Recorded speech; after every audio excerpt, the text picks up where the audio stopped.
responsible for both the design and the supervision of the work. So he is going to kind of tell us what has been done and the scope of the work. Help you understand the scope, but I think he will give you the technical specifications and then we'll debrief. Can I just ask the scope of what this group is asked to do? Yeah. Should I let you explain or should I go ahead? I mean, you know the communication around the National Cathedral. We feel it's time to now actively also change the narrative, not in a propagandist way, but really tell people what it is, show people what exactly the National Cathedral is, let them understand the scope and what the work that has been done. So it's really about the communication, really. But we believe that there's been a whole miscommunication around the cathedral, some consciously to misinterpret and our way of responding is not to engage in almost another set of propaganda, but really kind of let's open up the National Cathedral, all its elements, and let people understand what the scope is and what the work has been done and what work remains to be done. So, and they are bloggers, they control the media landscape as I understand it. So kind of we want them to be at the heart of our communication strategy. Sure. But then to be able to do that, they have to understand both the scope and what has been done here and what has been done. So give people for free. I mean, and then once they caught people, they became a hub. But that's when people talk about the fact that you are spending 250 million, 20 million. What we are saying is that is how you transform a country. The upfront investments must be such that you can use that project to transform your country. Thailand did the same thing. How did they do it? They massive infrastructure, airports, and then built these big hotels, and then turned Thailand into almost an international conference center. So a 5-star hotel can have it for $120, and so you can have multiple international conferences. In fact, almost all I remember when I came back to Ghana in 2012, we wanted to bring an international conference here, and just we were bringing only 600 people. And they said, look, we wanted a hotel which would take 600 people and where everything would be in the same place. There's no hotel in Ghana that could do that. And even there, we said, okay, we could use, that was when they had the same 2012, they had the non-aligned conference. You could not have two parallel international conferences in Ghana. You still can't. You see, so those are some of the things we are talking about that, look, to be able to transform Ghana, create the jobs, change your economy, you need these upfront investments. I know there's all this noise about the money we are spending. If you don't do those upfront investments, you cannot change the structure of Ghana's economy. You cannot. You cannot transform a country piecemeal. I mean, if not, we have NGOs, thousands of NGO activities spread around the country. Why are we still one of the poorest countries in the world? But that's not how you transform a country. Singapore did that, Malaysia did that. It's really this upfront investment, and here we have all the elements in place. And this is a really important point, because the other thing that we're doing... For those of you who knew the site, I mean, literally, you had to clear the site. And that in itself, the buildings, and then we had to set up the site. So the site officers, the cranes, all these are site officers that are not here. So all these are part of, and if you go, there was a Belgian plant, the other side where there will be the other gardens, there's a whole site office. So all these are part of expenditure. I mean, so sometimes you spend all the money and then you go. So all this, site establishment offices for contractors, offices for consultants, the buying of the cranes, all these were part, and really, the excavation and cutting all this out were part of. But you see, this kind of preparatory work costs money, but you don't. Yes, of course, it's not a building, so it's difficult to. So you spend all this money, we don't have a building, but because of the nature of this work. And what he didn't even touch on was the fact that we had to relocate so many services. Electricity, water, I mean, that was a huge, because most of the electricity things were on this side. They had to relocate all of them. And that's huge sums of money, time. So But we had to do this partly because we believe that, and not just believe, that we really wanted this project to be a game changer. I mean, that's why we are doing this, is the fact that Ghana cannot continue, after 55 years, we can't do things piecemeal. Here we are with so many of our youth unemployed. How do you address that question? You don't address that question by digging small. No, there's no country in the world that has done that. No, not a single one. The only way you do that is this upfront massive investments that really has the capacity to turn your country into a hub. Whether it is a trade hub, a trading hub, whether it's an aviation hub, whether it's an international conference hub. In our case, we believe that Ghana can be turned into a religious hub. We have one of the largest, we have a deeply religious society, a vibrant religious experience. We have religious institutions. Ghanaian, in fact, this is our major export product at the church, our religious institutions. We have a church in Ghana which has representation, branches in 135 countries. Yes, we have business in Ghana that has branches in 20 countries. And so the church has become such a visible that you can actually use that to bring traffic here. We have a beyond, so our lead in the nature of our relationship with the African diaspora. We are building all these institutional relationships to bring traffic here. When we go out the debriefing, when it comes to, we've just last year, June 2nd, we were in Israel with the Israeli Antiquity Authority to get artifacts dating from the time of Abraham. See, that is how you create the reputation of the cathedrals. So you have a Bible museum that has artifacts dating from the time of Abraham. We have a Christian population of over 650 million in Africa alone. Even if 10% can't go to Israel and want to come here. So those are the elements we've put in place to ensure that this project does not just become viable, but really begins to address this structural transformation of our economy. These cyclical issues of 5 years we go to IMF, we won't go there again, another 5 years to go. Unless you change the structure of your economy, you can bring God to run the country. As the finance minister, you're still going to do that because you've not changed the structure of our economy. Unless you're able to bring in money into the country. Really, you can't. Look, all our major sectors, aviation, almost all our airlines are foreign owned. They take all the money out. It's all, basically everything is dominated by others. And so the only way you change that, I'm saying this because you are the bloggers. I've told you that we are not interested in propaganda. But we really want you to understand why we are doing this. Why have we committed so much resources, time, our health and everything? Why do we think the nation needs this? It's because beyond the functional things that the president wants us to have, yes, we need a place for state burial, state funerals, presidential and overall services, which is fine. It will cater for that. But the key issue is that the infrastructure we develop in this country must really help us to transform the structure of our economy. And really that is why we integrated the other parts. The president didn't add a Bible museum, the president didn't ask a biblical garden, but we wanted to say that, look, a cathedral of this nature, built by an architect of that reputation, really, you can use that. You really can use that to turn Ghana into a hub. And in our case, into a religious hub for not just Africa. I just came back from the US on Monday, meeting the African American Institute or the diaspora organization. They get excited when they say, look, you're going to do this that represents African Christianity. You're going to do this where also the history of the black church, the African diaspora church, will be documented. So that is how you change the fortunes of a country. And really, for you who are bloggers who kind of shaping our understanding, we are not doing this as propaganda. We don't have the time for that.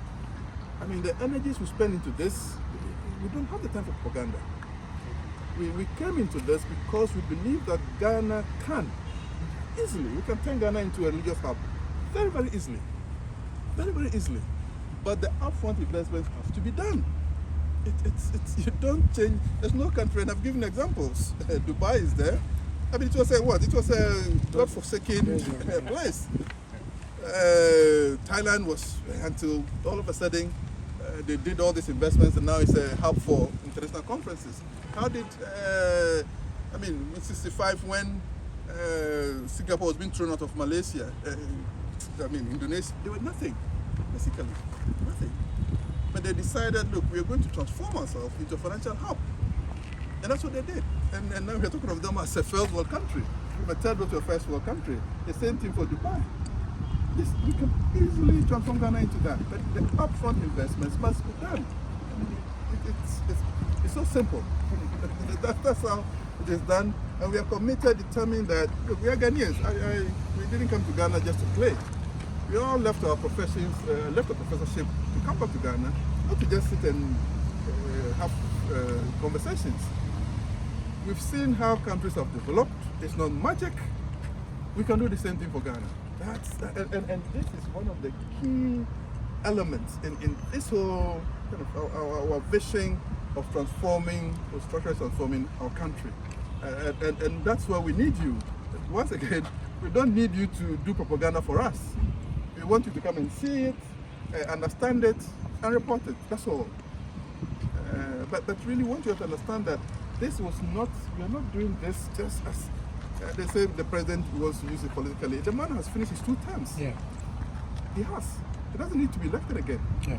I mean, really, this nonsense that I remember I went to London, this school of SOAS. They had this research program called State Architecture in Africa.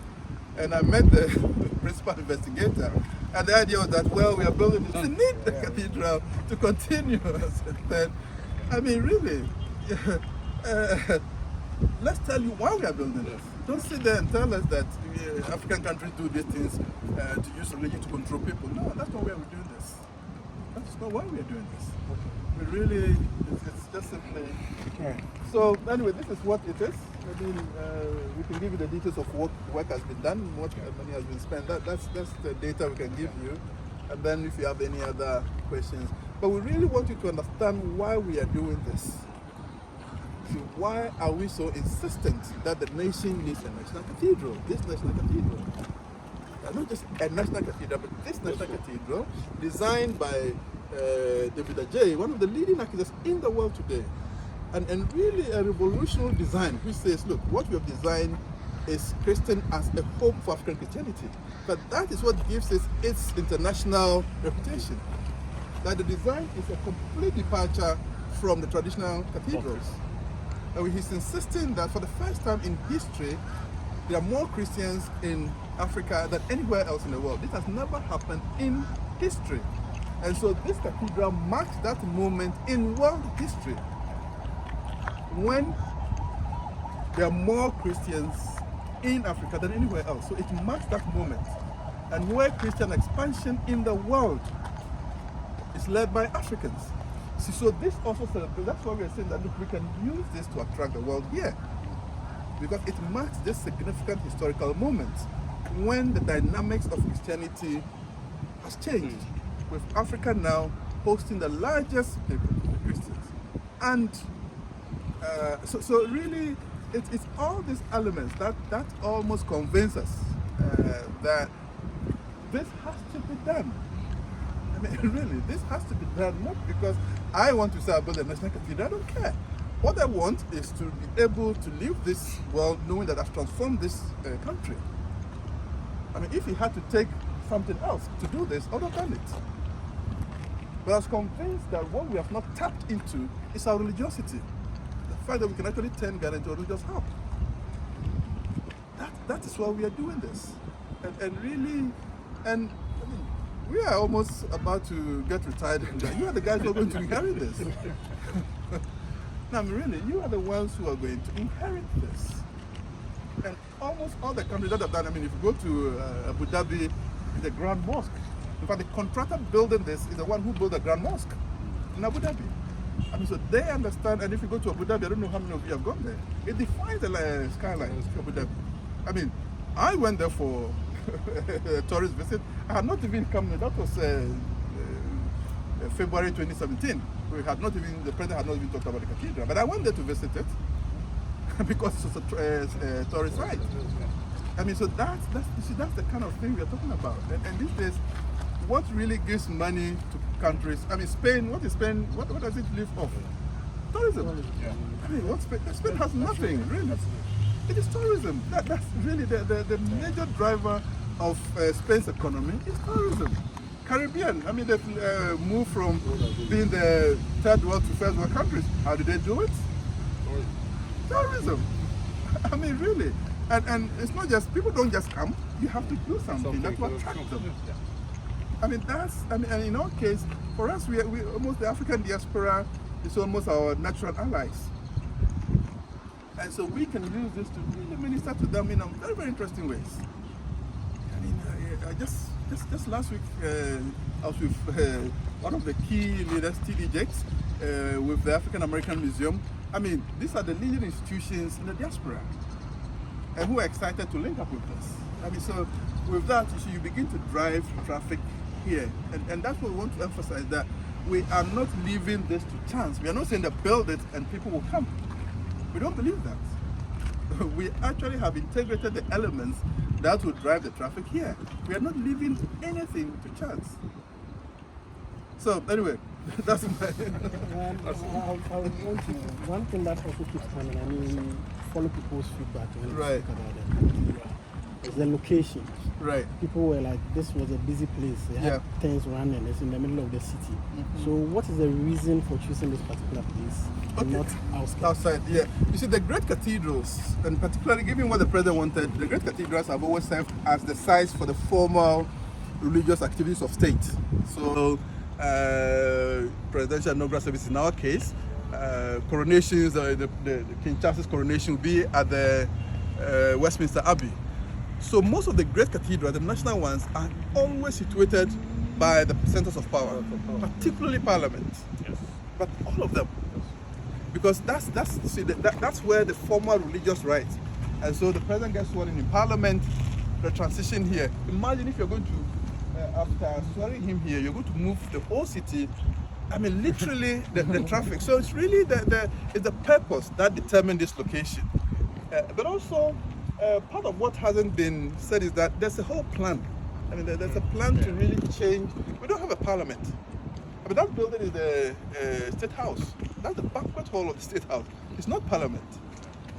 I mean, so Ghana as a democracy actually doesn't have a parliament. So there's a real plan to turn all this and redevelop parliament and to make this the monumental core of our nation. I mean, so really, the National Cathedral is also part of this grand plan to really create a monumental core. If you go to anywhere, if you go to the US, Washington, you have the monumental core, you have the mall. All the major institutions are lined up. If you go to the UK, all the major institutions, so that becomes the core of your nation building. So we never, after Nkrumah started with the Independence Arch, we got overthrown, developing our national institutions, monuments. But every nation building has infrastructural elements. You see, nation building is not just roads and all, but really, these are the symbols of a nation, and that's where you build the cohesion. But that's why even the Supreme Court was saying that the part of agreeing for us to do this is that in a country where we are so polarized, at least this, even if it just congregates just Christians, 70% of the population, you build cohesion. And the president was saying that what really gave him the initial idea was in 2004, June, when President Reagan died, and the funeral service was held at the Washington National Cathedral. And then all of a sudden, at the time he was the foreign minister, and all the bickering in American politics, all of a sudden that day, all the former presidents were all seated on the same pew. All these bickering Democrats, Republican leaders were sitting next, and there was a solemnity. So there was a certain cohesion. And that's why he said, wow, this Ghana as a country also needs something like this. I mean, so it's really, once again, it's the purpose. That's what determined the location. That is really close to Parliament. And when the president gets sworn in, you just walk in here for the inaugural services. You don't have to move the whole city to anywhere else, disrupting the traffic. And that's why almost all the national cathedrals, you can actually, for where you have kings, you can actually drive straight from the palace to the cathedral, straight. And then it's always close to Parliament. I mean, very, very close. In fact, if for those, I remember, I'm just thinking of the Norway, what I used to, I mean, I can just see the King's Palace, just straight to the cathedral, and then the Parliament is just next door. Because then you just move your legislators there. I mean, so that's really, and that is why we've said, look, the president has said, we've argued that it's the purpose that determined this location. It's really the formal building. The building for the formal religious activities of state. So that is the first function of this cathedral. And then we decided that, look, if you are spending that kind of money, you have to expand it, integrate other things. So the original purpose is what determined the location. Wait until we get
Hello, my name is Adjoa Mufalse. I'm the Media Relations Officer at the National Cathedral Secretariat. The National Cathedral will host a Bible museum, biblical gardens, restaurants, spaces for concerts and other events. It will also serve as a space for national events, be it formal or religious. The installation of the ultra-modern call center is to help us take feedback, assist stakeholders and the general public on donations, and also to manage information flow.